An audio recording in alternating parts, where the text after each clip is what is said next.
Welcome back to the CurvaCast. I am Jay Gibson Trimble, your host, and today is the seventh day of the 12 days of January.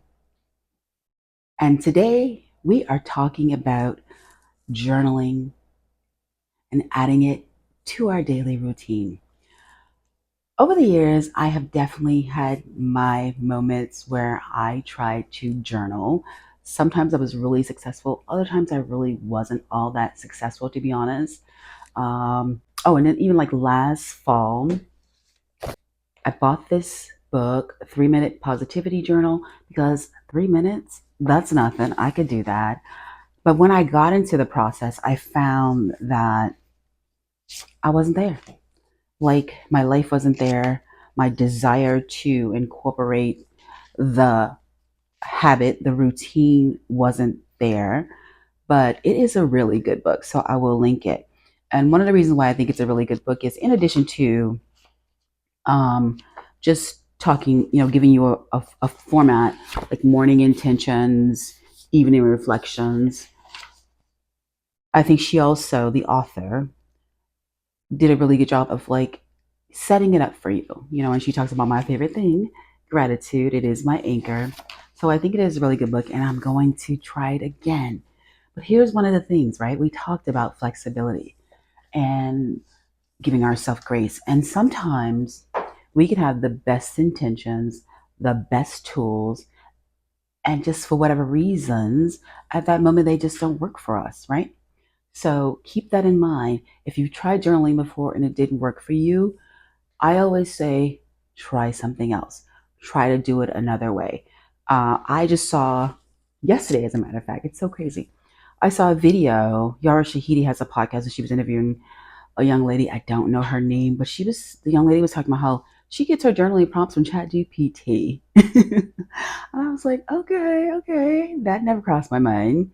Um, I don't use ChatGPT that much, but it never crossed my mind to ask it to give me some journaling prompts based on whatever. I think she used anxiety.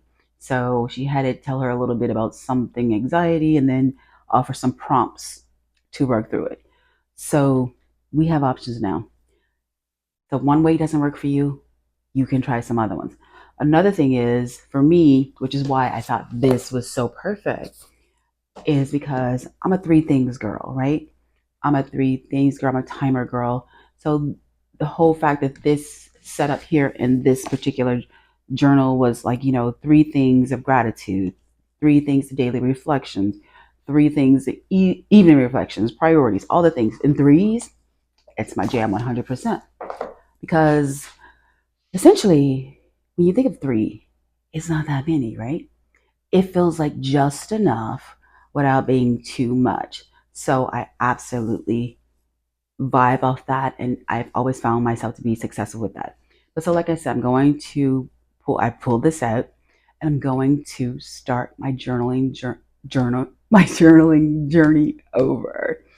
And one of the reasons why I think it's so important to journal, whatever format you choose, um, is because if we think about it, it's a great way to capture memories. Like I do a lot of photographs and pictures to capture memories, but I think it's also nice to have like a little story sometimes to go along with it, or maybe the way you were feeling, or what someone else said, maybe a cute thing that happened, or maybe not a cute thing, but also memories that you want to capture or milestones, things like that. I think it is a really great way to do that. Some people do like really long form journaling. That ain't my jam. Like I was watching another creator, and he was saying how he does like 3 pages in the morning. I'm like, yo, baby, that ain't gonna happen. That is not part of how my morning setup works. Remember, we are working to not ruin our days when we get up. So for me, that wouldn't work. But three things, super simple, super easy. I can do that. Three things I'm grateful for, right off the bat, easy, done. Journaling for the morning, done. But so you can do that to capture the memories and the milestones. You can also use your journal to work through your feelings. Life is all the things. So I think it's a really good idea to write out what you're feeling, because then you can go back and look at it again, right? A little bit later when you feel like you've gotten through whatever that was. and reassess and figure out how, if it was a bad place, how you would never be there again. If it was a good place, how you can make sure you continue to have those good things happening. And you can also use it to like get really clear, right? About your boundaries, about different things that's in personal, business life, whatever it is. You can journal those things out, keep track of things that you want to, once again, come back to and reassess. So there's all these different reasons why I think journaling is important, regardless of how challenging I've found it over the years. But like I said, some people like to do it in the morning. You do not have to do the 3 pages like the other creator. It could be, once again, just your 3 things, you know? And like I said, I love the process in this book, but she doesn't, it's not just it's a gratitude check-in, but it's also affirmations, in the morning, and gratitude at night. So gratitude in the morning, gratitude in the evening, mental check-in after the day, right? A purge of the day. You could make that also a part of your evening ritual, where like you take your makeup off or do your skincare, whatever, and when you lay in bed, you're just writing out how my day went. Did I rock this day? Could I do this different? You know what I mean? So it's like all these different things we can ask ourselves that don't have to be all that challenging, and that actually could be pretty rewarding. Like I said, if we come back and reassess and review. So that's why I think journaling is really important and wanted to include it here. And so you can either be real analog or you can be digital, right? You could use, there's plenty of journaling apps, like there's one on the iPhone. I'm sure there's some for Android as well. Or you could simply use the notes on your phone. You know what I mean? So, however it you would like to do it, whichever way would make it easily fit into your life is obviously the way you want to go. But I highly recommend adding a little journaling to your life. I think it is very rewarding. And so I'm gonna get back on my journaling game. Like I said, I pulled the book out again, and I'm gonna try the book again. If the book doesn't work, I'm literally gonna just use that little journaling app on the iPhone or use my notes. I think I'm gonna use that little journaling app because I just updated iOS. I was forced to.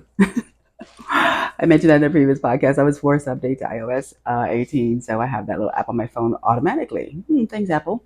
Uh, but so yeah, so I'm either gonna do. I'm like I said, I'm gonna try this one because I think it's really great to just have things mapped out for you, right? You can just fill it in. It's like fill in the blank. That's always easy. Uh, so one of the two, but we're adding the routine back to our lives. And I highly recommend it for you as well. But that's day 7.